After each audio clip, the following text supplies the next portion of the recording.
অস্থির জাতি হিসেবে পৃথিবীতে কারা শীর্ষস্থানে আছেন এটা জানি না।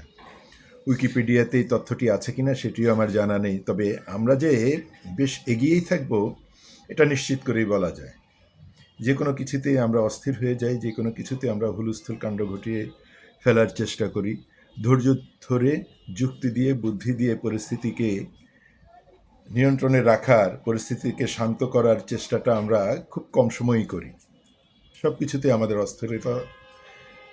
মসজিদে গেলেও সবার পরে যে সবার আগে বসার চেষ্টা করা, ৮-১০টা কাতার পার করে অমুকের কাঁধের উপরে পা দিয়ে তমুককে ঠেলে সরিয়ে দিয়ে তার আগে যেয়ে বসতে হবে। কেন? আপনি যদি আগে বসতে চান তাহলে আজান দেওয়ার আগে যেয়ে আপনি মসজিদে বসেন না, সেই চেষ্টা না করে একবারে নামাজে দাঁড়িয়ে যাওয়ার সময়টাই মানুষের কাঁধের উপরে পা দিয়ে অমুককে তমুককে ধাক্কা দিয়ে সরিয়ে তার আগে যেতে হবে। আমার ধর্মচর্চায় যদি আমি এরকম অস্থির হয়ে যাই, যেখানে বলাই হয়েছে যে মসজিদে কোনো ব্যক্তি বিশেষের জন্য কোনো জায়গার বরাদ্দ রাখা যাবে না, সবাই সমান এখানে, সেখানে আমি এলাকার প্রভাবশালী হিসেবে, আমি অমুক আমি তমুক হিসেবে আমি আগে বসবো। কেন আপনি এই চেষ্টা করছেন? আপনার আগে বসতে হলে আপনি আগে যাবেন। এটা হচ্ছে মসজিদের কথা। ওই রকম সব জায়গাতেই পরে যেয়ে আগে স্থান নেয়ার এই প্রবণতা আমাদের ভিতরে সবসময় আছে। অন্যদেরকে পেছনে ফেলে দিয়ে সে নিজে প্রথম স্থানটি দখল করার চেষ্টা এটা আছে। কিন্তু জ্বালানি তেল নিয়ে যে কাণ্ডটি আমরা ঘটাচ্ছি, সরকার একটি দিক নির্দেশনা দিয়েছে একটু নিজেদেরকে একটু সুশৃঙ্খলভাবে রাখার জন্য। ইরানের সাথে যদি যুদ্ধ বলি তাহলে হচ্ছে আমেরিকার সাথে ইসরায়েলের সাথে হচ্ছে, অন্য কোনো রাষ্ট্রের সাথে নয়, আমাদের সাথে নয়। সুতরাং আমাদের জ্বালানি তেল আমদানিতে কোনো বাধা নেই, জ্বালানি তেলের সরবরাহে কোনো ঘাটতি নেই। আমাদের দেশে জ্বালানি তেল আসবে এবং সারা পৃথিবীতে জ্বালানি তেল রপ্তানি হবে। সাময়িক 2 দিন 4 দিন 5 দিন 1 সপ্তাহের একটি হয়তো জটিলতা তৈরি হয়েছে, সাময়িক উত্তেজনা তৈরি হয়েছে। আমরা যে দেশগুলো থেকে জ্বালানি তেল আনি সেই দেশগুলো যেহেতু ইরানের পাশাপাশি দেশ, সেই জন্য এই জটিলতা তৈরি হয়েছে। কিন্তু ইরান নিজেও তেল রপ্তানিকারক দেশ। ইরানের তেল রপ্তানি ছাড়া ইরান চলতে পারে না। ইরানের অর্থনীতি শুধুমাত্র তেল রপ্তানির উপরেই নির্ভর করছে। এবং আমরা যে দেশগুলো থেকে আনি তাদেরও মূল রপ্তানিকারক পণ্য হচ্ছে এবং তাদের আয়ের উৎস হচ্ছে শুধুমাত্র হচ্ছে জ্বালানি তেল, গ্যাস, এগুলোই। তাদের অন্য কোনো ইন্ডাস্ট্রি সেখানে গড়ে ওঠেনি, জ্বালানির উপরেই তাদের ইন্ডাস্ট্রিটা গড়ে উঠেছে। সুতরাং তাদেরও রপ্তানি করতে হবে। এবং বিশ্বের যত বড় বড় মোড়ল যে আমেরিকা হামলা চালিয়েছে ইরানের উপরে, সেই আমেরিকারও কিন্তু এই জ্বালানির উপর নির্ভর করতে হবে। তারও অনন্তকালের মজুদ নেই যে সে অন্তত 2-4-5 বছর তেল আমদানি না করে সে চলতে পারবে। আমেরিকাও এই মধ্যপ্রাচ্যের দেশগুলো থেকে তেল আমদানি করেই তার চলতে হয়। সেক্ষেত্রে আমরা কি করছি? পেট্রোল পাম্পগুলোতে গিয়ে হুড়মুড় করে লাইন ধরছি, অমুককে ধরছি তমুককে ধরছি, ধাক্কা দিয়ে সরিয়ে সামনে আগানোর চেষ্টা করছি। কেন ভাই? আচ্ছা, নিলেন আপনি তেল, ধরা যাক ইরাক আমেরিকার এই যুদ্ধ আগামী 5 বছর চলবে। আপনি 5 বছরের তেল আপনি মজুত করে রাখতে পারবেন? এটা কি সম্ভব? 5 বছর কি তেল আমদানি ছাড়া দেশ চলবে? আমরা কি আবার সেই পাহাড়ের গুহায় যে জীবনযাপন করতাম সেখানে আমরা ফেরত যাব? দিনে সূর্যের আলোতে, রাতে চাঁদের আলোতে জীবন চলবে, এরকম হবে? এগুলো কিছুই হবে না।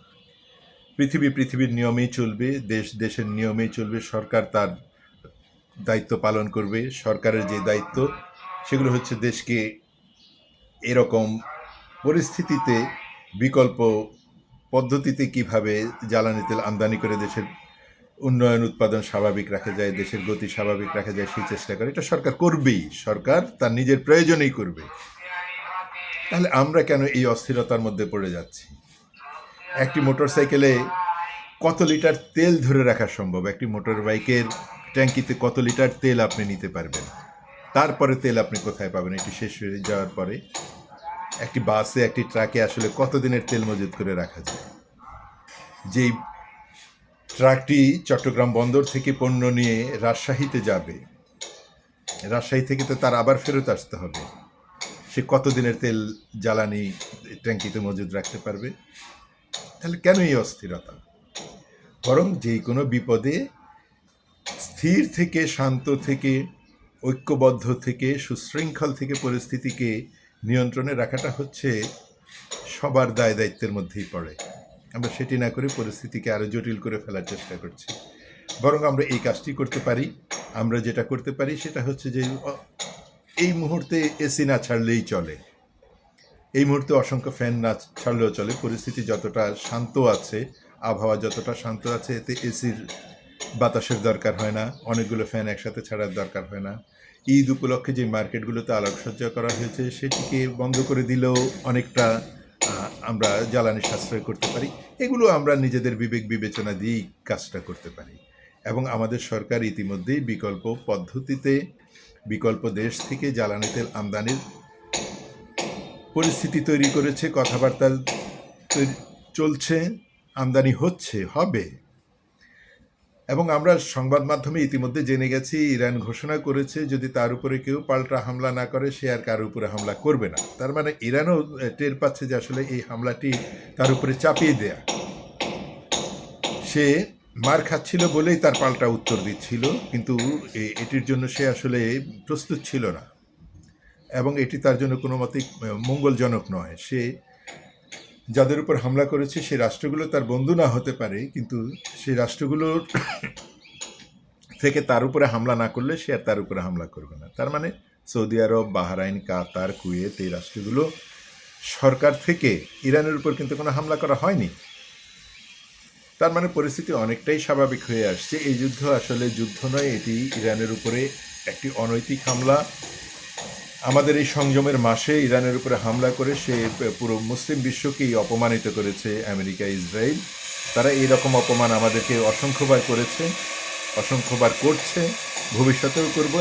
আমরা যারা সাধারণ মানুষ আছি, বিবেকবান মানুষ আছি, তারা পরিস্থিতিকে আসলে জ্ঞান দিয়ে, যুক্তি দিয়ে, বুদ্ধি দিয়ে বিবেচনা করে পরিস্থিতিকে আমাদের নিয়ন্ত্রণে রাখতে হবে, হুলস্থুল করে নয়। হুলস্থুল করলে পরিস্থিতি নিয়ন্ত্রণের বাইরে চলে যায়, কোনো পরিস্থিতি স্বাভাবিক থাকে না। জ্বালানি তেল ছাড়া পৃথিবী চলবে না, সুতরাং জ্বালানি তেলের সরবরাহ স্বাভাবিক রাখতে হবে সকল দেশের সকল সরকারকে। যারা জ্বালানি তেল বিক্রি করছেন তাদের যেমন, আর আমরা যারা জ্বালানি তেল আমদানি করছি তাদেরও তেমনভাবে এই পরিস্থিতিকে নিয়ন্ত্রণে রাখার জন্য পরিস্থিতিকে শান্ত রাখতে হবে। এখানে আমরা সাধারণ জনগণ হুলস্থুল করে জ্বালানি তেল আসলে মজুদ রাখা যায় না। জ্বালানি তেলের মজুদ আপনি কীভাবে রাখবেন, কতদিনের রাখবেন? এই যুদ্ধ 5 বছর চললে 5 বছরের তেল কি জ্বালানি তেল মজুদ রাখা যাবে? এটি সম্ভব নয়। সুতরাং একেবারে শান্ত ধীরস্থিরভাবে থাকুন, পরিস্থিতি অনুকূলেই রয়েছে। জ্বালানি তেল আসছে, আসবে, চলবে, আমাদের দেশ চলবে, পৃথিবী চলবে, সমাজ সভ্যতা এভাবেই এগিয়ে যাবে। এখানে হুলস্থুল করে উত্তেজনা তৈরি করে পরিস্থিতিকে আরও অস্বাভাবিক করবেন না।